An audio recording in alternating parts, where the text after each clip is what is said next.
Punjabi radio USA ਸੁਣ ਰਹੇ ਸਾਰੇ ਸਰੋਤਿਆਂ ਨੂੰ ਬਲਵਿੰਦਰ ਕੌਰ ਵੱਲੋਂ ਪਿਆਰ ਭਰੀ ਸਤਿ ਸ੍ਰੀ ਅਕਾਲ। ਤੇ ਜੀ ਸਰੋਤੇ ਹਾਜ਼ਰ ਹੋ ਗਏ ਲੈ ਕੇ ਪ੍ਰੋਗਰਾਮ ਖਬਰ ਤੇ ਨਜ਼ਰ ਅੱਜ ਦੇ ਪ੍ਰੋਗਰਾਮ ਦੇ ਵਿੱਚ ਸਾਡੇ ਨਾਲ ਹੁੰਦੇ ਨੇ ਜੀ ਬਲਤੇਜ ਪੰਨੂ ਤੇ ਦੱਸਦੇ ਨੇ ਸਾਨੂੰ ਜੀ ਪੰਜਾਬ ਦੇ ਵਿੱਚ ਉੱਥੇ ਦੀਆਂ ਜਿਹੜੀਆਂ ਸਿਆਸੀ ਪਾਰਟੀਆਂ ਉਹ ਕੀ ਕਰ ਰਹੀਆਂ, ਕੀ ਕੁਛ ਉੱਥੇ ਚੱਲ ਰਿਹਾ, ਉਹਨਾਂ ਨਾਲ ਆਪਾਂ ਗੱਲਬਾਤ ਕਰਦੇ ਹਾਂ।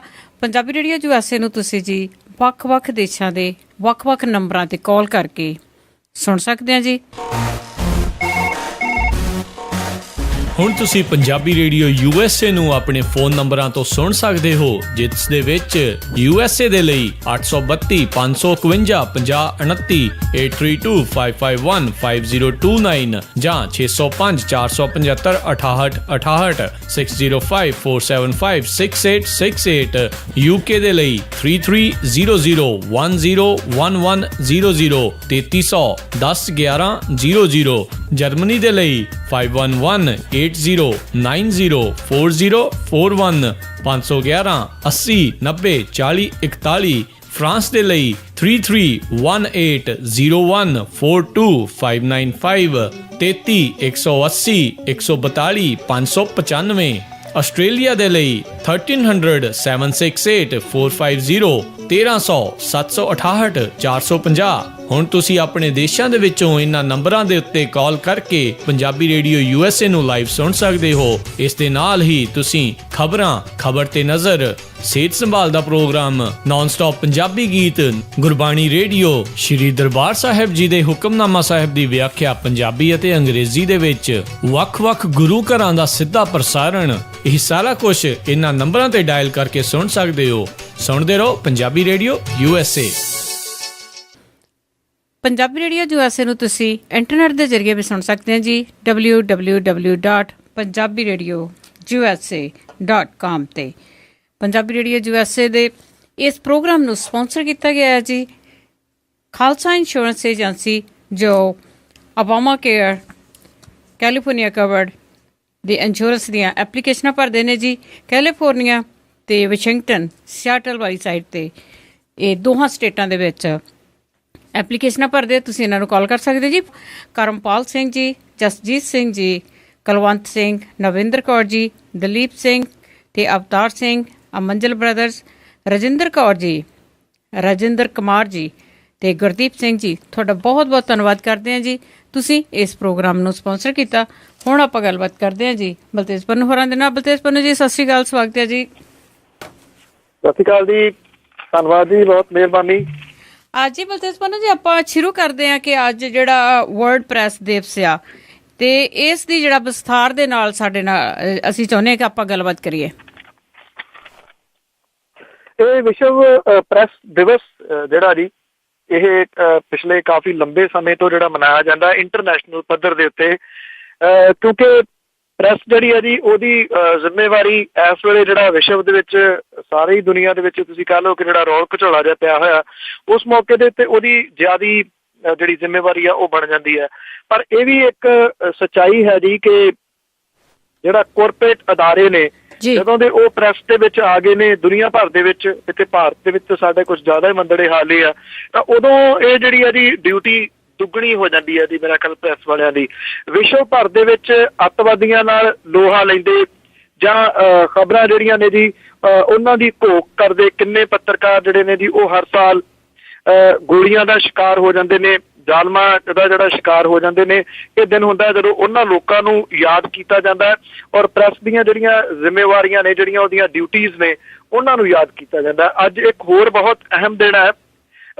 ਸਭ ਤੋਂ ਛੋਟੀ ਉਮਰੇ ਜਿਹੜੇ ਜੀ ਸ਼ਹੀਦ ਹੋਣ ਵਾਲੇ ਜਿਹੜੇ ਆਜ਼ਾਦੀ ਘੁਲਾਟੀਏ ਨੇ, ਉਹਨਾਂ ਦੇ ਵਿੱਚੋਂ ਇੱਕ ਸ਼ਹੀਦ ਕਰਤਾਰ ਸਿੰਘ ਸਰਾਭਾ ਹੋਰਾਂ ਦਾ ਅੱਜ ਸ਼ਹੀਦੀ ਦਿਨ ਹੈ।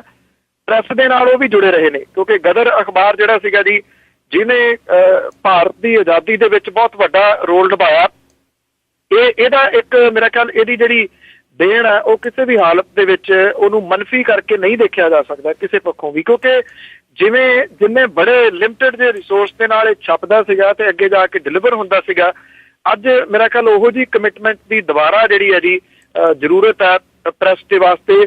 ਇੱਥੇ ਸਾਡੇ ਭਾਰਤ ਦੇ ਵਿੱਚ ਜਿਹੜੀ ਪ੍ਰੈਸ ਹੈ ਉਹ ਕਰ ਰਹੀ ਹੈ ਜੀ ਇਸ ਵੇਲੇ ਮੋਦੀ ਗੁਣਗਾਨ, ਜਿਹੜਾ ਆਸਟ੍ਰੇਲੀਆ ਦੇ ਵਿੱਚ ਏਦਾਂ ਲੱਗ ਰਿਹਾ ਜੀ ਜਿਵੇਂ ਕੋਈ ਪਹਿਲਾ ਪ੍ਰਧਾਨ ਮੰਤਰੀ ਹੋਵੇ ਦੁਨੀਆ ਦਾ, ਜਿਹੜਾ ਕਿ ਆਸਟ੍ਰੇਲੀਅਨ ਦੌਰੇ ਦੇ ਉੱਤੇ ਗਿਆ ਤੇ G20 ਦੇ ਵਿੱਚ ਜਿਹੜਾ ਭਾਰਤੀ ਪ੍ਰਧਾਨ ਮੰਤਰੀ ਪਹਿਲਾਂ ਹੋਏ ਵੀ ਪਤਾ ਨਹੀਂ ਕਿੱਡੇ ਕੁ ਵੱਡੇ ਜਿਹੜੇ ਬੂਹੇ ਨੇ ਉਹ ਖੁੱਲ ਗਏ ਨੇ। ਵੱਖ-ਵੱਖ ਪ੍ਰਧਾਨ ਮੰਤਰੀ ਵੱਖ-ਵੱਖ ਸਮੇਂ ਦੇ ਉੱਤੇ ਜਾਂਦੇ ਰਹੇ ਨੇ ਮੁਲਕਾਂ ਦੇ ਦੌਰੇ ਦੇ ਉੱਤੇ। ਇੰਨਾ ਕੁਝ ਨਹੀਂ ਸੀ ਹੁੰਦਾ ਜਿੰਨਾ ਕੁਝ ਜਿਹੜਾ ਉਹ ਦਿਖਾਇਆ ਜਾ ਰਿਹਾ। ਹਾਂ, ਇਹ ਠੀਕ ਹੈ ਕਿ ਕੋਈ ਜਿਹੜਾ ਇਹਨਾਂ ਦੀ ਬੱਕਰੀ ਦਾ ਬੱਚਾ ਚੁੱਕੀ ਜਾਂਦਾ ਸੀਗਾ ਤੇ ਕੁਝ ਲੋਕਾਂ ਨੇ ਸਲਾਹ ਕੀਤੀ ਵੀ ਇਹਦੇ ਕੋਲ ਸਟਾਉਣਾ, ਫਿਰ ਉਹ ਕਹੀ ਗਏ ਜੀ ਕਿ ਕੁੱਤੇ ਦਾ ਬੱਚਾ ਕਿੱਥੇ ਲੈ ਕੇ ਚੱਲਿਆ, ਕੁੱਤੇ ਦਾ ਬੱਚਾ ਕਿੱਥੇ ਲੈ ਕੇ ਚੱਲਿਆ, ਤੇ ਉਹ ਕੁਝ ਸਮੇਂ ਬਾਅਦ ਖਿੱਚ ਕੇ ਜਿਹੜਾ ਨਾ ਜੀ ਉਹ ਸੁੱਟ ਗਿਆ ਸੀਗਾ। ਸੋ ਪ੍ਰੈਸ ਦਾ ਰੋਲ ਇਸ ਕਰਕੇ ਜ਼ਿਆਦਾ ਅਹਿਮੀਅਤ ਰੱਖਦਾ ਕਿ ਜਦੋਂ ਤੁਸੀਂ ਲੋਕਾਂ ਨੂੰ ਇਹ ਕਹੀ ਜਾਓਗੇ ਕੁੱਤੇ ਦਾ ਬੱਚਾ ਤੇ ਫਿਰ ਜਿਹੜੇ ਲੋਕ ਨੇ ਉਹ ਵੀ ਖਿੱਚ ਜਾਂਦੇ ਨੇ ਉਸ ਚਰਵਾਹੇ ਵਾਂਗ ਜਿਹੜਾ ਜੀ ਲੋਕ ਵਿਸ਼ਵਾਸ ਕਰਨੋਂ ਹਟ ਜਾਂਦੇ ਨੇ। ਜਿਹੜਾ ਕਹਿੰਦਾ ਸੀ ਸ਼ੇਰ ਆਇਆ ਪਰ ਸ਼ੇਰ ਆਉਂਦਾ ਹੀ ਨਹੀਂ ਸੀਗਾ। ਇਸ ਕਰਕੇ ਪ੍ਰੈਸ ਦਿਵਸ ਦੇ ਮੌਕੇ ਦੇ ਉੱਤੇ ਜਿਹੜੀ ਰਿਐਲਿਟੀ ਆ, ਸ਼ੀਸ਼ਾ ਜਿਹੜਾ ਜੀ ਉਹ ਦਿਖਾਉਣਾ ਉਹ ਪ੍ਰੈਸ ਦਾ ਫਰਜ਼ ਹੁੰਦਾ। ਜੇ ਉਹ ਦਿਖਾਉਂਦੀ ਰਹੇ ਤਾਂ ਕਿਉਂਕਿ ਇਹ ਉਹਨਾਂ ਲੋਕਾਂ ਦਾ ਇੱਕ ਪਲੇਟਫਾਰਮ ਹੁੰਦਾ ਜਿਨ੍ਹਾਂ ਨੂੰ ਕਿਤੇ ਹੋਰ ਬੋਲਣ ਦਾ ਮੌਕਾ ਨਹੀਂ ਮਿਲਦਾ, ਉਹਨਾਂ ਦੇ ਵਾਸਤੇ ਕੋਈ ਜਗ੍ਹਾ ਨਹੀਂ ਹੁੰਦੀ। ਪ੍ਰੈਸ ਨੇ ਉਹ ਚੀਜ਼ਾਂ ਜਿਹੜੀਆਂ ਉਹ ਉਭਾਰਨੀਆਂ ਹੁੰਦੀਆਂ ਨੇ। ਪਰ ਜਿਵੇਂ ਮੈਂ ਜ਼ਿਕਰ ਕੀਤਾ ਕਿ ਜੇ ਕਾਰਪੋਰੇਟ ਅਦਾਰੇ ਇਹਦੇ ਵਿੱਚ ਆ ਗਏ ਉਹਨਾਂ ਨੇ ਤਾਂ ਫਿਰ ਬਿਜ਼ਨਸ ਵਾਂਗੂ ਲੈਣਾ ਚਾਹੀਦਾ। ਬਿਲਕੁਲ, ਤੁਸੀਂ ਪ੍ਰੈਸ ਦੀ ਗੱਲ ਕੀਤੀ ਜੀ। ਜਦੋਂ ਪਹਿਲੇ ਪ੍ਰੈਸ ਹੁੰਦੀ ਸੀਗੀ, ਲੋਕ ਹੁੰਦੇ ਸੀ, ਪੱਤਰਕਾਰ ਹੁੰਦੇ ਸੀਗੇ, ਉਹ ਕਾਫੀ ਸੱਚਾਈ ਦੇ ਲਾਗੇ ਲਿਖਦੇ ਹੁੰਦੇ ਸੀਗੇ ਤੇ ਉਸ ਟਾਈਮ ਤੇ ਜਿਹਨੂੰ ਕਹਿ ਦੇਣਾ ਕਿ ਪੀੜੀ ਪੱਤਰਕਾਰੀ ਕਰਦਾ ਤੇ ਉਹ ਆਪਣੇ ਆਪ ਨੂੰ ਇੱਕ ਗਾਲ ਸਮਝਦੇ ਸੀਗੇ ਕਿ ਸਾਨੂੰ ਪੀੜੀ ਪੱਤਰਕਾਰੀ ਬਾਰੇ ਕਹਿ ਦਿੱਤਾ ਆ। ਪਰ ਹੁਣ ਜਿਸ ਤਰ੍ਹਾਂ ਤੁਸੀਂ ਕਿਹਾ ਆ ਕਿ ਪਿਛਲੇ ਕੁਝ ਸਮੇਂ ਤੋਂ ਜਿਹੜਾ ਕਾਰਪੋਰੇਟ ਲੋਕ ਹੈਗੇ ਆ ਉਹਨਾਂ ਦੇ ਹੱਥਾਂ ਦੇ ਵਿੱਚ ਜਿਹੜਾ ਮੀਡੀਆ ਚਲੇ ਗਿਆ ਤੇ ਉਸ ਦੇ ਵਿੱਚ ਆਪਾਂ ਸੱਚਾਈ ਕਿੱਥੋਂ ਭਾਲਦੇ ਆ। ਤੇ ਅਗਲਾ ਆਪਾਂ ਚੱਲਦੇ ਹਾਂ ਜੀ ਕਿ ਜਿਹੜੀ ਕੇਜਰੀਵਾਲ ਨੇ ਜਿਹੜੀ ਚੋਣ ਮੁਹਿੰਮ ਆ ਉਹ ਆਰੰਭ ਦਿੱਤੀ ਆ। ਜੀ ਅਰਵਿੰਦ ਕੇਜਰੀਵਾਲ ਹੋਰਾਂ ਨੇ ਜੀ ਆਮ ਆਦਮੀ ਪਾਰਟੀ ਦੇ ਵੱਲੋਂ ਇੱਕ ਵੱਡਾ ਜਿਹੜਾ ਜੀ ਇਕੱਠ ਕੀਤਾ। ਇਹ ਇਕੱਠ ਜਿਹੜਾ ਸੀਗਾ ਜੀ ਇਹ ਹੋਇਆ ਇੱਥੇ ਜੰਤਰ ਮੰਤਰ ਦੇ ਵਿੱਚ। ਜੰਤਰ ਮੰਤਰ ਦੇ ਉੱਤੇ ਇਸ ਵੱਡੇ ਇਕੱਠ ਨੂੰ ਸੰਬੋਧਨ ਕਰਦਿਆਂ ਹੋਇਆ ਇਹ ਆਖਿਆ ਗਿਆ ਜੀ ਕਿ 5 ਸਾਲ ਕੇਜਰੀਵਾਲ। ਸੋ ਇਹ ਜਿਹੜਾ ਸੀਗਾ ਜੀ ਨਾਅਰਾ ਇਸ ਵਾਰੀ ਦਿੱਤਾ ਗਿਆ, ਜਿੱਥੇ ਅਰਵਿੰਦ ਕੇਜਰੀਵਾਲ ਨੇ ਇਹ ਗੱਲ ਆਖੀ ਕਿ ਜੇ ਉਹਨਾਂ ਨੂੰ ਸੱਤਾ ਜਿਹੜੀ ਆ ਜੀ ਉਹ ਮਿਲਦੀ ਆ ਦਿੱਲੀ ਦੀ, ਤਾਂ ਇੱਕ ਤਾਂ ਜੀ ਦਿੱਲੀ ਜਿਹੜੀ ਆ ਜੀ ਉਹ ਵਾਈਫਾਈ ਹੋਊਗੀ। ਭਾਵ ਕਿ ਜਦੋਂ ਦਿੱਲੀ ਤੁਸੀਂ ਐਂਟਰ ਕਰੋਗੇ ਤਾਂ ਵਾਈਫਾਈ ਜਿਹੜਾ ਜੀ ਤੁਹਾਨੂੰ ਮਿਲਣਾ ਸ਼ੁਰੂ ਹੋ ਜਾਊਗਾ। 50,000 ਦੇ ਕਰੀਬ ਜੌਬ ਜਿਹੜੀਆਂ ਨੇ ਉਹ ਖਾਲੀ ਪਈਆਂ ਨੇ, ਨੌਕਰੀਆਂ ਜਿਹੜੀਆਂ ਉਹ ਸਾਰੀਆਂ ਦੀਆਂ ਸਾਰੀਆਂ ਜਿਹੜੀਆਂ ਭਰੀਆਂ ਜਾਣਗੀਆਂ। ਨਵੀਆਂ ਨੌਕਰੀਆਂ ਦੇ ਵਾਸਤੇ ਜਿਹੜਾ ਜੀ ਉਹ ਕੰਮ ਕੀਤਾ ਜਾਊਗਾ। ਔਰ ਨਾਲ ਦੀ ਨਾਲ ਇੱਕ ਵਾਰੀ ਫੇਰ ਜਿਹੜਾ ਜੀ ਅਰਵਿੰਦ ਕੇਜਰੀਵਾਲ ਨੇ ਇਹ ਗੱਲ ਕਹੀ ਹੈ ਕਿ ਅਸੀਂ ਜਿਹੜੇ ਕਰਪਸ਼ਨ ਫ੍ਰੀ ਦਿੱਲੀ ਹੈ ਜੀ ਉਹ ਜਿਹੜੀ ਦੇਵਾਂਗੇ। ਉਹਨਾਂ ਨੇ ਆਮ ਸਾਰੇ ਵਰਗ ਜਿਹੜੇ ਨੇ ਜੀ ਉਹਨਾਂ ਨੂੰ ਨਾਲ ਲੈ ਕੇ ਤੁਰਨ ਦੀ ਗੱਲ ਜਿਹੜੀ ਆ ਉਹ ਕਹੀ ਆ। ਜਿੱਥੇ ਦੂਜੀਆਂ ਸਿਆਸੀ ਪਾਰਟੀਆਂ ਅਜੇ ਜਿਹੜੀਆਂ ਦੀ ਨਾਪ ਤੋਲ ਕਰੀ ਜਾਂਦੀਆਂ ਨੇ ਕਿੱਥੇ ਕੀ ਹੋਣਾ, ਉੱਥੇ ਆਮ ਆਦਮੀ ਪਾਰਟੀ ਨੇ ਇੱਕ ਲਿਸਟ ਵੀ ਜਾਰੀ ਕੀਤੀ ਆ ਹੁਣ ਤੱਕ 22 ਬੰਦਿਆਂ ਦੀ। ਔਰ ਇਹਦੇ ਨਾਲ ਨਾਲ ਉਹਨਾਂ ਨੇ ਜਿਹੜਾ ਇੱਕ ਕਿਸਮ ਦੇ ਨਾਲ ਬਿਗਲ ਵਜਾ ਦਿੱਤਾ ਜੀ ਚੋਣਾਂ ਦਾ। ਦਿੱਲੀ ਤੋਂ ਜੰਤਰ ਮੰਤਰ ਤੋਂ ਸ਼ੁਰੂ ਕਰਕੇ ਇਹਨੂੰ ਜਿਹੜਾ ਨਾਮ ਦਿੱਤਾ ਗਿਆ ਜੀ ਉਹ ਦਿੱਲੀ ਮੀਟ ਨਾਮ ਜਿਹੜਾ ਦਿੱਤਾ ਗਿਆ। ਭਾਵ ਕਿ ਉਹ ਲੋਕਾਂ ਨੂੰ ਹਰ ਜਗ੍ਹਾ ਦੇ ਉੱਤੇ ਜਾ ਕੇ ਜਿਹੜਾ ਜੀ ਉਹ ਮਿਲਣਗੇ ਤੇ ਲੋਕਾਂ ਨੂੰ ਉਹਨਾਂ ਦੀਆਂ ਮੁਸ਼ਕਲਾਂ ਜਿਹੜੀਆਂ ਨੇ ਉਹ ਪੁੱਛਣਗੇ। ਔਰ ਆਮ ਆਦਮੀ ਪਾਰਟੀ ਨੇ ਇਹ ਵੀ ਪ੍ਰੋਜੈਕਟ ਕੀਤਾ ਜੀ ਕਿ ਅਰਵਿੰਦ ਕੇਜਰੀਵਾਲ ਹੀ ਅਗਲੇ ਦਿੱਲੀ ਦੇ ਮੁੱਖ ਮੰਤਰੀ ਹੋਣਗੇ ਜੇ ਆਮ ਆਦਮੀ ਪਾਰਟੀ ਮੁੜ ਕੇ ਜਿਹੜੀ ਹੈ ਜੀ ਉਹ ਮੈਜੋਰਿਟੀ ਦੇ ਵਿੱਚ ਇੱਥੇ ਦਿੱਲੀ ਦੇ ਉੱਤੇ ਉਹਨੂੰ ਸਫਲਤਾ ਮਿਲਦੀ ਹੈ ਤਾਂ ਜੀ।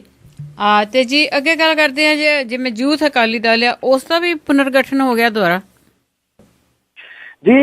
ਜਿਹੜੇ ਸੁਖਬੀਰ ਸਿੰਘ ਬਾਦਲ ਹੋਰਾਂ ਨੇ ਜੀ ਪਾਰਟੀ ਦੇ ਯੂਥ ਵਿੰਗ ਦਾ ਪੁਨਰਗਠਨ ਕਰਤਾ ਜੀ। ਸਿੰਜਾਈ ਮੰਤਰੀ ਸ਼ਰਨਜੀਤ ਸਿੰਘ ਢਿੱਲੋਂ ਨੂੰ ਇਹ ਜਿਹੜਾ ਯੂਥ ਅਕਾਲੀ ਦਲ ਹੈ ਜੀ ਯੂਥ ਵਿੰਗ ਦਾ ਕੋਆਰਡੀਨੇਟਰ ਨਿਯੁਕਤ ਕੀਤਾ ਜੀ।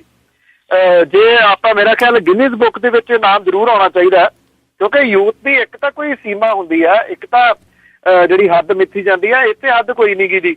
ਇੱਥੇ ਸ਼ਰਨਜੀਤ ਸਿੰਘ ਢਿੱਲੋਂ ਹੋਰੀ 55 ਮੇਰਾ ਖਿਆਲ 56 ਦੇ ਨੇੜੇ ਤੇ ਘੱਟੋ ਘੱਟ ਹੋਣਗੇ, 60 ਦੇ ਨੇੜੇ ਤੇੜੇ ਢੁਕੇ ਨੇ। ਸੋ ਉਹ ਇਸ ਵੇਲੇ ਯੂਥ ਦੇ ਜਿਹੜੇ ਸੀ ਉਹ ਕੋਆਰਡੀਨੇਟਰ ਲਾਏ ਗਏ ਨੇ। ਇਸ ਤੋਂ ਇਲਾਵਾ ਜੀ 5 ਜ਼ੋਨਾਂ ਦੇ ਵਿੱਚ ਜਿਹੜਾ ਜੀ ਵੰਡਿਆ ਗਿਆ। ਇਹ ਪਹਿਲੇ ਨੂੰ ਮਾਲਵਾ 1 ਦਾ ਨਾਂ ਦਿੱਤਾ ਗਿਆ।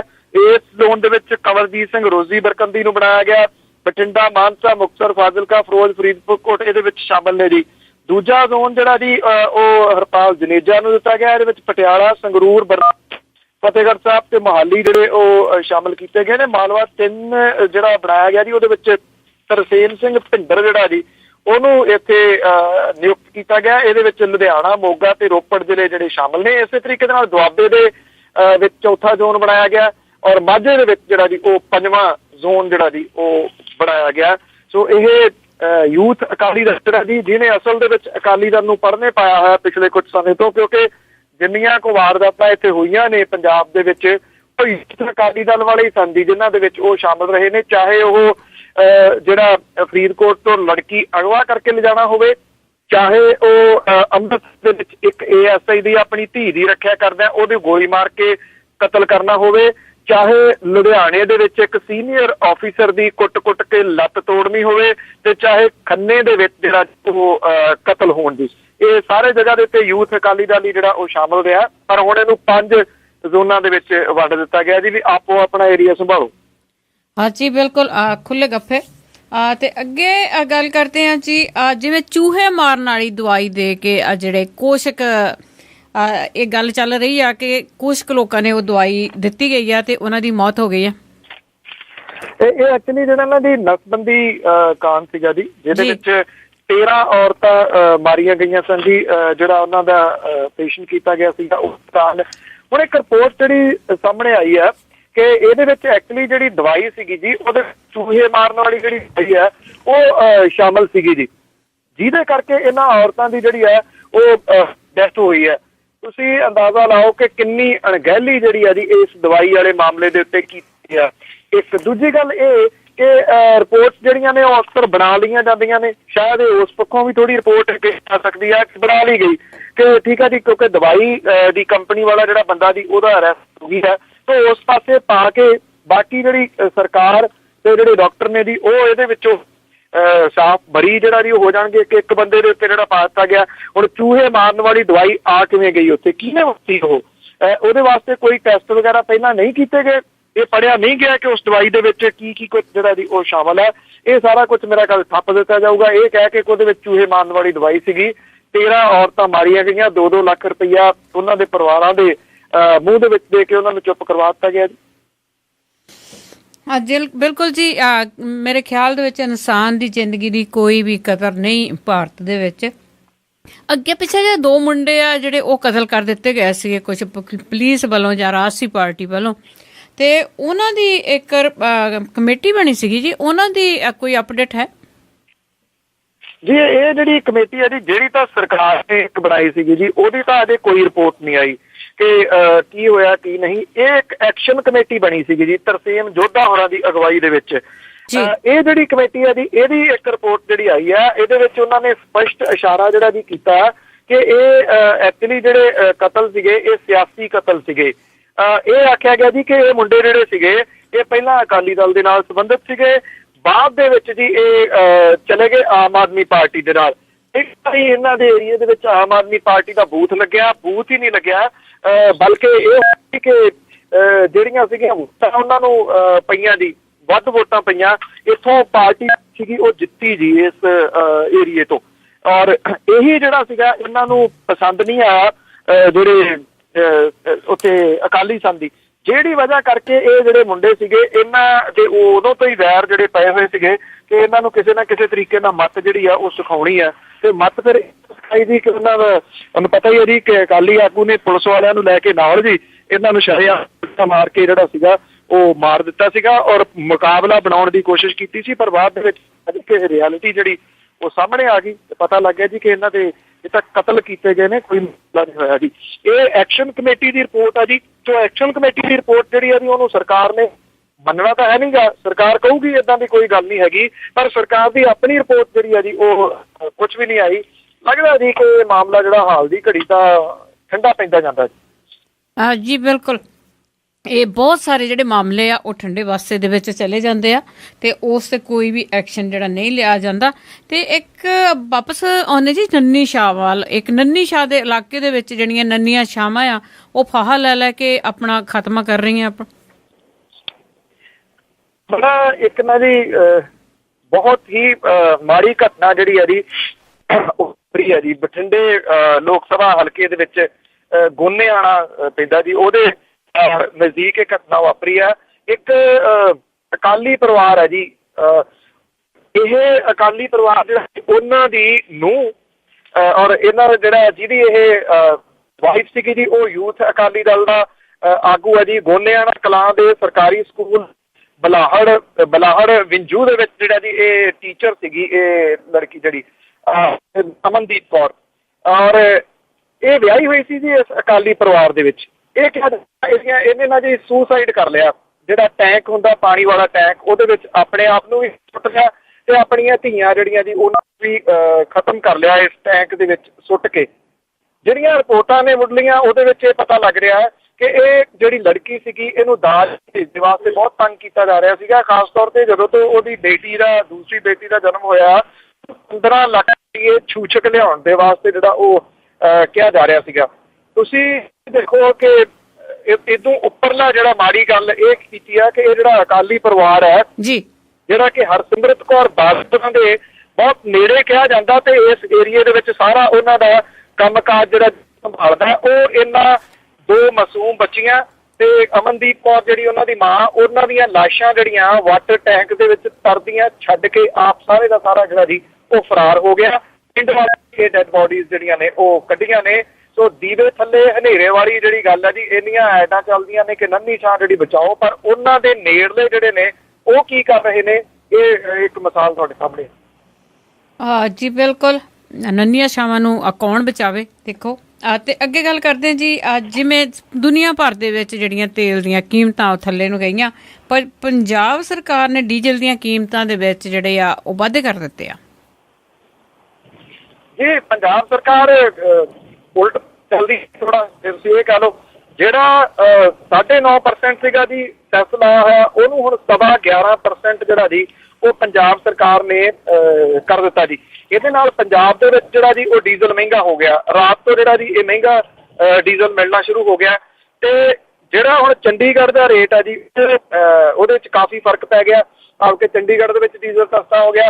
ਹਰਿਆਣੇ ਦੇ ਵਿੱਚ ਡੀਜ਼ਲ ਪਹਿਲਾਂ ਹੀ 2.5 ਰੁਪਏ ਜਿਹੜਾ ਉਹ ਸਸਤਾ ਸੀਗਾ, ਹੁਣ ਹੋਰ ਜਿਹੜਾ 3 ਰੁਪਏ ਤੋਂ ਵੀ ਉੱਪਰ ਜਿਹੜਾ ਉਹ ਸਸਤਾ ਹੋ ਗਿਆ।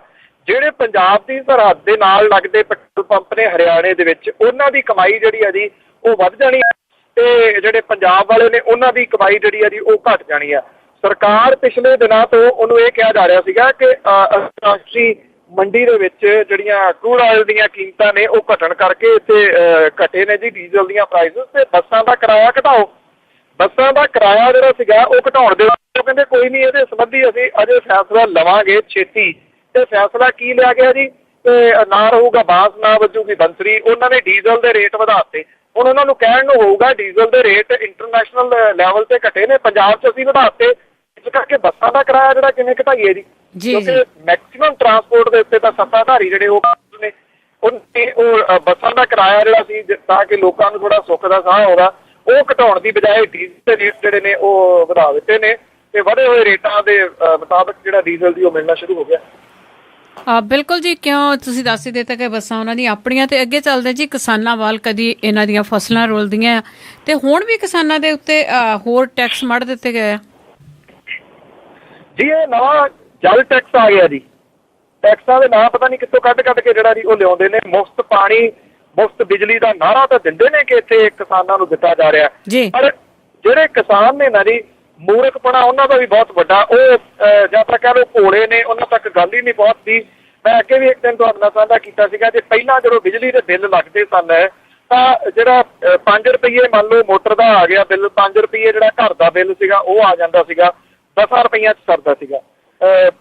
ਜਿਹੜਾ ਮੰਨਣ ਦੀ ਗੱਲ ਕਰਦਾ ਕਿ ਇੰਨੇ 'ਚ ਸਰਦਾ ਸੀਗਾ। ਹੁਣ ਕੀ ਹੋਇਆ, 5 ਰੁਪਏ ਮੋਟਰ ਦਾ ਬਿੱਲ ਤਾਂ ਮਾਫ਼ ਕਰਤਾ ਸਰਕਾਰ ਨੇ, ਜਿਹੜਾ 5 ਰੁਪਏ ਉਹ ਘਰ ਦਾ ਬਿੱਲ ਸੀ ਉਹ ਹੋ ਗਿਆ 15 ਰੁਪਏ। ਭਾਵ ਕਿ ਉਹਨਾਂ ਨੂੰ ਰਗੜਾ ਜਿਹੜਾ ਉਹ ਜ਼ਿਆਦਾ ਲੱਗਣਾ ਸ਼ੁਰੂ ਹੋ ਗਿਆ। ਉਹਨਾਂ ਦੇ ਰਗੜੇ ਦੇ ਨਾਲ ਜਿਹੜੇ ਸ਼ਹਿਰੀ ਨੇ ਉਹ ਵੀ ਰਗੜੇ ਗਏ।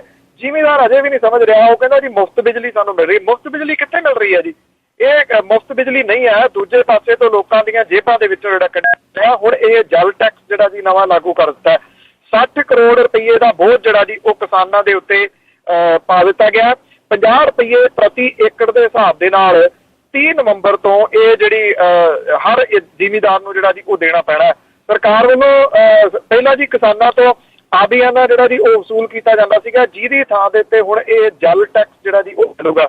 ਕੈਬਨਿਟ ਦੇ ਵੱਲੋਂ ਇਹ ਫੈਸਲਾ ਬੇਸ਼ੱਕ ਜਲ ਟੈਕਸ ਲਾਉਣ ਦਾ ਕੁਝ ਸਮਾਂ ਪਹਿਲਾਂ ਕਰ ਲਿਆ ਸੀਗਾ। ਹੁਣ ਇਹਦੇ ਬਕਾਇਦਾ ਤੌਰ ਦੇ ਉੱਤੇ ਆਰਡੀਨੈਂਸ ਜਿਹੜਾ ਜੀ ਜਾਰੀ ਕਰਦਾ 30 ਨਵੰਬਰ ਤੋਂ ਇਹ ਜਿਹੜਾ ਜੀ ਲਾਗੂ ਹੋ ਜਾਊਗਾ। ਉਦੋਂ ਤੋਂ 50 ਰੁਪਏ ਪਰ ਏਕੜ ਦੇ ਹਿਸਾਬ ਦੇ ਨਾਲ ਸਾਰੇ ਕਿਸਾਨਾਂ ਨੂੰ ਜਿਹੜੇ ਆ ਜੀ ਉਹ ਦੇਣਾ ਪੈਣਾ। ਇਹ ਸਰਕਾਰੀ ਖਜ਼ਾਨੇ ਦੇ ਵਿੱਚ ਜਿਹੜੀ ਆ ਜੀ ਰੌਣਕ ਲੱਗੂਗੀ ਥੋੜੀ, ਤੇ ਜਿਹੜੀ ਜ਼ਿਮੀਂਦਾਰਾਂ ਦੀਆਂ ਜੇਬਾਂ ਨੇ ਜੀ ਉਹ ਥੋੜੀਆਂ ਢਿੱਲੀਆਂ ਹੋਣਗੀਆਂ। ਹੋਰ ਜੀ ਤੇ ਅੱਗੇ ਆਪਾਂ ਚੱਲਦੇ ਆ ਗੱਠਜੋੜ ਵੱਲ। ਜਿਸ ਤਰ੍ਹਾਂ ਸੁਨੇਹੇ ਜਿਹੜੇ ਆ ਉਹ ਆਮ ਲੋਕ ਸਮਝਣ ਲੱਗ ਪਏ ਨੇ ਕਿ ਬੀਜੇਪੀ ਦਾ ਸਪਸ਼ਟ ਸੁਨੇਹਾ ਕੀ ਆ ਕਿ 9 ਮਾਸ ਦਾ ਰਿਸ਼ਤਾ ਹੁਣ ਨਹੀਂ ਰਹੂਗਾ ਪੰਜਾਬ ਦੇ ਵਿੱਚ। ਬਿਲਕੁਲ ਜੀ, ਕਿਉਂਕਿ ਤੱਕ ਇਹੀ ਸਪਸ਼ਟ ਨਹੀਂ ਹੋ ਸਕਿਆ 9 ਕਿਹੜਾ ਮਾਸ ਕਿਹੜਾ। ਕਹਿੰਦੇ ਕਿ ਸਾਡਾ ਤਾਂ ਵਿਆਹ ਵਾਲਾ ਹੁਣ ਇਹ ਨਹੀਂ ਪਤਾ ਕਿ ਲਾੜਾ ਕਿਹੜਾ ਲਾੜੀ ਕਿਹੜੀ ਹੈ, ਦੋਨਾਂ ਚੋਂ ਬੀਜੇਪੀ ਲਾੜੀ ਹੈ ਜਾਂ ਅਕਾਲੀ ਦਲ ਵਾਲੇ ਲਾੜੀ ਹੈ।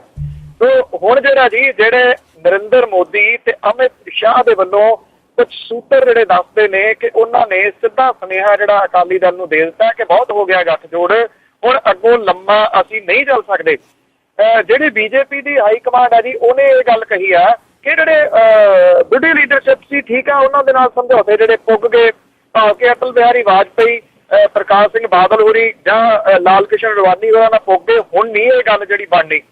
ਜਿਹੜੀ ਕੋਰ ਕਮੇਟੀ ਦੀ ਮੀਟਿੰਗ ਹੋਈ ਆ, ਹਾਲਾਂਕਿ ਬਹੁਤਾ ਬਾਹਰ ਇਹ ਨਹੀਂ ਕੱਢਿਆ ਜਾ ਰਿਹਾ, ਪਰ ਇਹ ਕੁਝ ਸੂਤਰ ਜਿਹੜੇ ਉਹ ਦੱਸ ਰਹੇ ਨੇ ਕਿ ਅੰਦਰ ਜੋ ਕੁਝ ਹੋਇਆ ਉਹਦੇ ਵਿੱਚ ਅਰੁਣ ਜੇਤਲੀ ਦਾ ਜ਼ਿਕਰ ਉਚੇਚੇ ਤੌਰ ਦੇ ਉੱਤੇ ਹੋਇਆ ਕਿ ਕਿਵੇਂ ਉਹ ਧੁੱਚਰਾਂ ਜਿਹੜੀਆਂ ਉਹ ਡਾਹ ਰਹੇ ਨੇ ਖਜ਼ਾਨਾ ਮੰਤਰੀ ਹੋ ਕੇ ਪੰਜਾਬ ਦੀਆਂ, ਜਿਹੜੇ ਪੰਜਾਬ ਨੂੰ ਕੁਝ ਪੈਸੇ ਆਉਣੇ ਨੇ, ਜਿਹੜੇ ਪ੍ਰੋਜੈਕਟ ਆਉਣੇ ਨੇ ਉਸ ਮਾਮਲੇ ਦੇ ਉੱਤੇ। ਪਰ ਅਕਾਲੀਆਂ ਦੇ ਵੱਲੋਂ ਇਹ ਕਿਹਾ ਗਿਆ ਕਿ ਵਿਰੋਧ ਨਹੀਂ ਕਰਨਾ। ਵਿਰੋਧ ਪਹਿਲਾਂ ਜ਼ਰੂਰ ਕਰਦੇ ਰਹੇ ਕਿ ਜਿਹੜੀ ਸੈਂਟਰ ਦੀ ਸਰਕਾਰ ਆ ਉਹ ਮਤੇਈ ਮਾਂ ਵਾਲਾ ਸਲੂਕ ਕਰਦੀ ਹੈ। ਸਹੀ ਪੁੱਛੋ ਤਾਂ ਮਤੇਈ ਮਾਂ ਵਾਲਾ ਸਲੂਕ ਹੁਣ ਅਕਾਲੀਆਂ ਦੀ ਵਜ੍ਹਾ ਕਰਕੇ ਸੈਂਟਰ ਦੀ ਸਰਕਾਰ ਜਿਹੜੀ ਹੁਣ ਕਰਨ ਲੱਗੀ ਹੈ ਜੀ, ਪਹਿਲਾਂ ਤਾਂ ਨਹੀਂ ਸੀ ਉਹ ਕਰਦੀ। ਜਿਹੜੇ ਅਕਾਲੀ ਨੇ ਜੀ ਉਹ ਇਸ ਵੇਲੇ ਇੱਕ ਤਾਂ ਡਰੇ ਪਏ ਨੇ ਕਿ ਇਹ ਕੀ ਹੋ ਗਿਆ ਸਾਰਾ ਕੁਝ। ਗਲਤੀਆਂ ਉਹਨਾਂ ਦੀਆਂ ਆਪਣੀਆਂ ਨੇ ਜੀ ਜਿਹੜੀਆਂ ਉਹਨਾਂ ਨੇ ਕੀਤੀਆਂ ਨੇ, ਉਹ ਚਾਹੇ ਨਵਜੋਤ ਸਿੰਘ ਸਿੱਧੂ ਦੀ ਟਿਕਟ ਕਟਾਉਣ ਵਾਲਾ ਮਾਮਲਾ ਹੋਵੇ, ਚਾਹੇ ਉਹ ਹਰਿਆਣੇ ਦੇ ਵਿੱਚ ਜਾ ਕੇ ਜਿਹੜੀ ਗੁੰਡਾ ਕਿਸਮ ਦੀ ਪਾਰਟੀ ਹੈ ਜੀ ਉਹਨਾਂ ਦੇ ਨਾਲ ਉਹਨਾਂ ਦੀ ਹਮਾਇਤ ਕਰਨ ਵਾਲਾ ਹੋਵੇ ਜੀ ਚੁਟਾਲਿਆਂ ਦੇ ਨਾਲ। ਇਹ ਚੀਜ਼ਾਂ ਜਿਹੜੀਆਂ ਜੀ ਉਹ ਅਕਾਲੀਆਂ ਨੂੰ ਤਾਂ ਲੈ ਕੇ ਬੈਠੀਆਂ, ਸ਼ਾਇਦ ਪੰਜਾਬ ਨੂੰ ਜਿਹੜਾ ਜੀ ਉਹ ਜ਼ਿਆਦਾ ਲੈ ਕੇ ਜਿਹੜੀਆਂ ਬੈਠਣਗੀਆਂ। ਹੁਣ ਜਿਹੜਾ ਸੁਨੇਹਾ ਨਰਿੰਦਰ ਮੋਦੀ ਤੇ ਅਮਿਤ ਸ਼ਾਹ ਦੇ ਵੱਲੋਂ ਦਿੱਤਾ ਗਿਆ, ਉਹਦੇ ਤੋਂ ਬਾਅਦ ਅਕਾਲੀ ਦਾਅਵਾ ਤਾਂ ਕਰ ਰਹੇ ਨੇ ਕਿ ਐਮਸੀ ਦੀਆਂ ਚੋਣਾਂ ਜਿਹੜੀਆਂ ਉਹ ਅਸੀਂ ਰਲ ਕੇ ਲੜਾਂਗੇ, ਪਰ ਐਮਸੀ ਦੀਆਂ ਚੋਣਾਂ ਤੁਸੀਂ ਦੇਖਣਾ ਇਹ ਲੜ ਕੇ ਲੜਨਗੇ, ਰਲ ਕੇ ਨਹੀਂ ਲੜਨਗੇ, ਕਿਉਂਕਿ ਉਹਨਾਂ ਚੋਣਾਂ ਨੇ ਬਹੁਤ ਕੁਝ ਜਿਹੜਾ ਜੀ ਉਹ ਸਾਹਮਣੇ ਲੈ ਆਉਣਾ।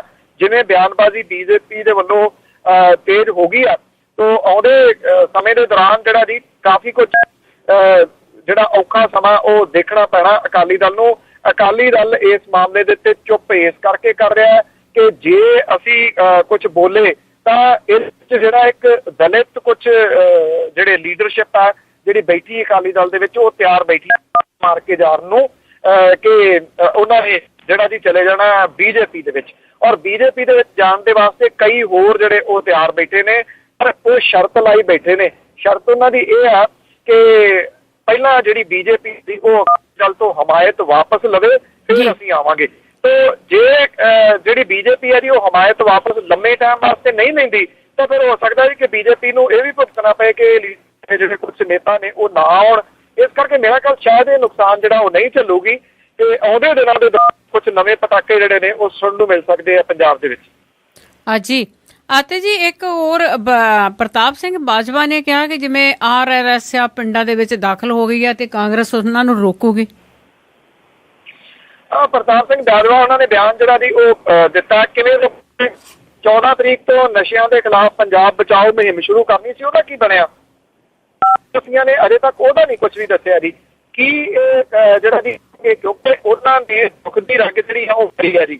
ਉਹ ਕੀ ਕਰਦੇ ਨੇ, ਉਹਨਾਂ ਦੀਆਂ ਜਿਹੜੀਆਂ ਟੀਮਾਂ ਬਣਾ ਕੇ ਲੋਕਾਂ ਨੂੰ ਪੁੱਛਦੇ ਨੇ ਦੱਸੋ ਕਿੱਥੇ ਕੰਮ ਕਰਵਾਉਣ ਵਾਲਾ ਅਸੀਂ ਜਿਹੜਾ ਤੁਹਾਡਾ ਕੰਮ ਕਰਾਈਏ। ਲੋਕਾਂ ਦੀਆਂ ਗਰਜਾਂ ਜੁੜੀਆਂ ਹੁੰਦੀਆਂ ਨੇ ਛੋਟੇ ਛੋਟੇ ਪਰਸਨਲ ਕੰਮਾਂ ਦੇ ਉੱਤੇ। ਕਾਂਗਰਸ ਜਿਹੜੀ ਹੈ ਜੀ ਉਹ ਵਿਰੋਧੀ ਧਿਰ ਦਾ ਰੋਲ ਨਿਭਾਉਣ ਦੇ ਵਿੱਚ ਫੇਲ ਹੋਈ ਹੈ। ਇਹ ਪ੍ਰਤਾਪ ਸਿੰਘ ਬਾਜਵਾ ਹੋਰਾਂ ਨੂੰ ਜਾਂ ਬਾਕੀ ਕਾਂਗਰਸ ਦੀ ਲੀਡਰਸ਼ਿਪ ਨੂੰ ਪਤਾ ਨਹੀਂ ਕਦੋਂ ਸਮਝ ਲੱਗੂਗੀ ਜੀ ਕਿ ਉਹ ਟੋਟਲੀ ਫੇਲਰ ਇਸ ਮਾਮਲੇ ਦੇ ਉੱਤੇ। ਉਹ ਕਿਤੇ ਨਹੀਂ ਦਿਸੇ ਪੰਜਾਬ ਦੀਆਂ ਹੱਕੀ ਮੰਗਾਂ ਦੇ ਵਾਸਤੇ। ਵਿਧਾਨ ਸਭਾ ਦੇ ਵਿੱਚ ਉਹ ਮੁਕੰਮਲ ਰੂਪ ਦੇ ਵਿੱਚ ਫਲਾਪ ਹੋਏ ਨੇ ਜੀ। ਅਕਾਲੀ ਦਲ ਬੀਜੇਪੀ ਸਰਕਾਰ ਦੇ ਵੱਲੋਂ ਕੀਤੀਆਂ ਜਾਂਦੀਆਂ ਆਪ ਹੁਦਰੀਆਂ ਜਿਹੜੀਆਂ ਨੇ, ਹੁਣ ਟੈਕਸਾਂ ਦਾ ਮੁੱਦਾ ਹੀ ਹੈ ਜੀ। ਧੜਾ ਧੜ ਟੈਕਸ ਜਿਹੜੇ ਨਵੇਂ ਲਾਏ ਜਾ ਰਹੇ ਨੇ ਕਾਂਗਰਸ ਪਹਿਲਾਂ ਇਹ ਤਾਂ ਰੋਕ ਲਿਆ, RSS ਨੂੰ ਬਾਅਦ 'ਚ ਰੋਕ ਲੂਗੀ ਜੀ। ਪ੍ਰਤਾਪ ਸਿੰਘ ਬਾਜਵਾ ਹੋਰੀ ਆਪਣੀ ਗੱਦੀ ਬਚਾਉਣ ਦੇ ਵਾਸਤੇ ਸਾਰੀ ਜਿਹੜੀ ਹੈ ਜੀ ਉਹ ਬਿਆਨਬਾਜ਼ੀ ਕਰ ਰਹੇ ਨੇ। ਅਸਲ 'ਚ ਪੁੱਛੋ ਤਾਂ ਪਿੜ ਪੱਲੇ ਉਹਨਾਂ ਦੇ ਇਸ ਵੇਲੇ ਕੱਖ ਵੀ ਨਹੀਂ ਹੈਗਾ, ਇਕੱਲੇ ਹੀ ਤੁਰੇ ਫਿਰਦੇ ਨੇ, ਬਾਕੀ ਤਾਂ ਸਾਰੇ ਦੂਜੇ ਪਾਸੇ ਨੇ। ਹਾਂ ਜੀ ਬਿਲਕੁਲ। ਕਈ ਵਾਰੀ ਇਕੱਲਾ ਬੰਦਾ ਵੀ ਬਹੁਤ ਕੁਝ ਕਰ ਜਾਂਦਾ, ਪਰ ਕਰਨ ਜੋਗੇ ਨੇ। ਜਿੱਥੇ ਤੁਸੀਂ ਦੱਸਿਆ ਆ, ਆਪਾਂ ਪਿੱਛੇ ਵੀ ਨਿਊਜ਼ ਦੇ ਵਿੱਚ ਕਰਦੇ ਰਹੇ ਆ ਕਿ ਜਿੱਥੇ ਆਪੋਜੀਸ਼ਨ ਦਾ ਫਰਜ਼ ਹੁੰਦਾ ਆ ਗੱਲ ਨੂੰ ਉਠਾਉਣਾ, ਉੱਥੇ ਇਹਨਾਂ ਨੇ ਕਦੀ ਵੀ ਕੋਈ ਗੱਲ ਨਹੀਂ ਕੀਤੀ। ਤੇ ਅਖੀਰ ਦੇ ਵਿੱਚ ਆਪਾਂ ਜੀ ਗੱਲ ਕਰਦੇ ਆ ਇੱਕ ਬਾਬਾ ਰਾਮਪਾਲ ਆ, ਉਸ ਦਾ ਕੀ ਬਣਿਆ? ਰਾਮਪਾਲ ਵਾਲਾ ਮੁੱਦਾ ਜੀ ਵਾਹਵਾ ਇਸ ਵੇਲੇ ਭਖ ਪਿਆ। ਜਿਹੜੇ ਮਨੋਹਰ ਲਾਲ ਖੱਟਰ ਨੇ ਹਰਿਆਣੇ ਦੇ ਮੁੱਖ ਮੰਤਰੀ, ਉਹਨਾਂ ਨੇ ਅਪੀਲ ਕੀਤੀ ਆ ਉਹਨੂੰ ਕਿ ਪੰਗਾ ਨਾ ਚੁੱਪ ਕਰਕੇ ਆਤਮ ਸਮਰਥਨ ਜਿਹੜਾ ਜੀ ਉਹ ਪੁਲਿਸ ਦੇ ਮੂਹਰੇ ਕਰਦੇ, ਅਦਾਲਤ ਦੇ ਵਿੱਚ ਤੈਨੂੰ ਪੇਸ਼ ਹੋਣਾ ਪੈਣਾ, ਵਨ ਔਰ ਦੀ ਅਦਰ ਵੇ। ਰਾਮਪਾਲ ਜਿਹੜਾ ਜੀ ਨਾ ਉਹ ਮੰਨਦਾ, ਨਾ ਜਿਹੜੇ ਸ਼ਰਧਾ ਉੱਲੂ ਨੇ ਉਹ ਮੰਨਦੇ ਨੇ। ਉਹ ਬਾਹਰ ਬੈਠੇ ਨੇ ਜੀ ਸਾਰੇ ਡਾਂਗਾ ਸੋਟੇ ਲੈ ਕੇ। ਕਿੰਨੀ ਦੇਰ ਬੈਠੇ ਰਹਿਣਗੇ? 30,000 ਦੇ ਕਰੀਬ ਜਿਹੜੀ ਪੁਲਿਸ ਆ ਜੀ ਉੱਥੇ ਲੱਗ ਗਈ ਆ। 64 ਜਿਹੜੀਆਂ ਕੰਪਨੀਆਂ ਨੇ ਉਹ CRPF ਦੀਆਂ ਆ ਗਈਆਂ ਉੱਥੇ। ਡੇਰਾ ਪੂਰਾ ਘੇਰਿਆ ਜੀ, ਬਿਜਲੀ ਪਾਣੀ ਉਹਦਾ ਬੰਦ ਆ। ਉਹ ਕਹਿੰਦੇ ਆ ਜਿਹੜੇ ਉਹਦੇ ਚੇਲੇ ਚਾਟੜੇ, ਕੋਈ ਗੱਲ ਨਹੀਂ, ਸਾਡੇ ਕੋਲ ਮਹੀਨੇ ਦਾ ਰਾਸ਼ਨ ਜਿਹੜਾ ਅੰਦਰ ਹੈਗਾ। ਸੋ ਲੱਗਦਾ ਨਹੀਂ ਕਿ ਮਹੀਨੇ ਦਾ ਰਾਸ਼ਨ ਉਹ ਖਰਚਣ ਦਊਗੀ ਹੁਣ ਜਿਹੜੀ ਆ ਪੁਲਿਸ ਤੇ ਜਿਹੜਾ ਪੈਰਾਮਿਲਟਰੀ ਫੋਰਸਿਸ ਜਿਹੜੀਆਂ ਉਹ ਆ ਗਈਆਂ ਨੇ। ਅੱਜ ਜਿਹੜਾ ਜੀ ਇਹਦੇ ਉੱਤੇ ਕਬਜ਼ਾ ਜਿਹੜਾ ਉਹ ਕੀਤਾ ਜਾ ਸਕਦਾ, ਉਹਨੂੰ ਅੰਦਰੋਂ ਕੱਢਿਆ ਜਾ ਸਕਦਾ। ਜਿਹੜਾ ਬਿੱਲ 'ਚ ਵੜ ਕੇ ਬੈਠਾ ਅੰਦਰ, ਤੇ ਜਿਹੜਾ ਰਾਤ ਨੂੰ, ਕਿਉਂਕਿ ਭੜਕਦਾ ਦਿਨ ਹੈ ਜੀ, ਕੱਲ ਨੂੰ 17 ਤਰੀਕ ਸੋਮਵਾਰ ਨੂੰ ਰਾਮਪਾਲ ਨੂੰ ਅਦਾਲਤ ਦੇ ਵਿੱਚ ਪੇਸ਼ ਹੋਣਾ ਪੈਣਾ। ਨਹੀਂ ਤਾਂ ਅਦਰਵਾਈਜ਼ ਹਰਿਆਣਾ ਪੁਲਿਸ ਦੇ DGP ਤੇ ਗ੍ਰਹਿ ਸਕੱਤਰ ਦੀ ਕਚਾਈ ਹੈ। ਸੋ ਉਮੀਦ ਕੀਤੀ ਜਾਣੀ ਹੈ ਕਿ ਅੱਜ ਜਿਹੜਾ ਐਕਸ਼ਨ ਆ ਉਸ ਡੇਰੇ ਦੇ ਉੱਤੇ ਹੋਊਗਾ। ਇਹ ਬਾਹਰ ਕੱਢ ਕੇ ਜਿਹੜਾ ਜੀ ਲੂੜ ਕੇ ਲਿਆਂਦਾ ਜਾਊਗਾ ਆਪਣੇ ਸਾਹਮਣੇ ਪੇਸ਼ ਕਰਨ ਦੇ ਵਾਸਤੇ। ਅਜੀਬੋ ਗਰੀਬ ਦੀਆਂ ਜਿਹੜੀਆਂ ਉਹ ਕਹਾਣੀਆਂ ਘੜਦਾ, ਅਜੀਬੋ ਗਰੀਬ ਜਾਂ ਕੁਝ ਬੋਲਦਾ, ਦੂਜੇ ਧਰਮਾਂ ਦੇ ਖਿਲਾਫ ਬੋਲਣ ਨੂੰ ਹੀ ਉਹ ਆਪਣਾ ਧਰਮ ਜਿਹੜਾ ਜੀ ਉਹ ਸਮਝਦਾ। ਕਬੀਰ ਪੰਥੀਆਂ ਦਾ ਕਹਿੰਦਾ ਜੀ ਮੈਂ ਆਗੂ ਹਾਂ। ਕਿਹਨੇ ਥਾਪਿਆ ਇਹ ਨਹੀਂ ਪਤਾ ਜੀ, ਕਿਵੇਂ ਬਣ ਗਿਆ ਇਹ ਵੀ ਨਹੀਂ ਪਤਾ। ਕਿਸੇ ਟਾਈਮ ਨੌਕਰੀ ਕਰਦਾ ਸੀ, ਉਦੋਂ ਕਈ ਵਾਰੀ ਕਹਿੰਦੇ ਡੀਜ਼ਲ ਵੇਚਦਾ ਫੜਿਆ ਗਿਆ ਸੀਗਾ, ਸ਼ਾਇਦ ਇਹੀ ਪ੍ਰਾਪਤੀ ਹੋਵੇ ਉਹਦੀ। ਅਜੀ ਬਹੁਤ ਸਾਰੇ ਜਿਹੜੇ ਤਾਕਤਵਰ ਬਾਬੇ ਆ ਉਹ ਇਸੇ ਤਰ੍ਹਾਂ ਉਹਨਾਂ ਦਾ ਪਿਛੋਕੜਿਆ। ਤੇ ਤੁਹਾਡਾ ਬਹੁਤ ਬਹੁਤ ਧੰਨਵਾਦ ਜੀ, ਤੁਸੀਂ ਸਾਡੇ ਨਾਲ ਆਏ ਤੇ ਸਾਨੂੰ ਦੱਸਿਆ ਪੰਜਾਬ ਦਾ ਕੀ ਉੱਥੇ ਹਾਲਾਤ ਬਣੇ ਹੋਏ ਨੇ। ਥੈਂਕ ਯੂ ਵੈਰੀ ਮਚ ਜੀ, ਔਰ ਸਤਿ ਸ਼੍ਰੀ ਅਕਾਲ ਜੀ। ਸਤਿ ਸ਼੍ਰੀ ਅਕਾਲ ਜੀ। ਅਸਰੋਤੇ ਸਨ ਬਲਤੇਜ ਪੰਨੂ ਜੋ ਸਾਡੇ ਨਾਲ ਜੁੜਦੇ ਨੇ ਖਬਰ ਤੇ ਨਜ਼ਰ ਪ੍ਰੋਗਰਾਮ ਦੇ ਵਿੱਚ, ਤੇ ਦੱਸਦੇ ਨੇ ਇੱਥੇ ਪੰਜਾਬ ਦੇ ਭਾਰਤ ਦੇ ਕੀ ਹਾਲਾਤ ਨੇ ਜੀ। ਤੇ ਹੁਣ ਸਰੋਤਿਓ ਮੈਨੂੰ ਵੀ ਦਿਓ ਇਜਾਜ਼ਤ, ਸਾਰੇ ਸਰੋਤਿਆਂ ਨੂੰ ਬਲਵਿੰਦਰ ਕੌਰ ਵੱਲੋਂ ਵੀ ਪਿਆਰ ਭਰੀ ਸਤਿ ਸ੍ਰੀ ਅਕਾਲ।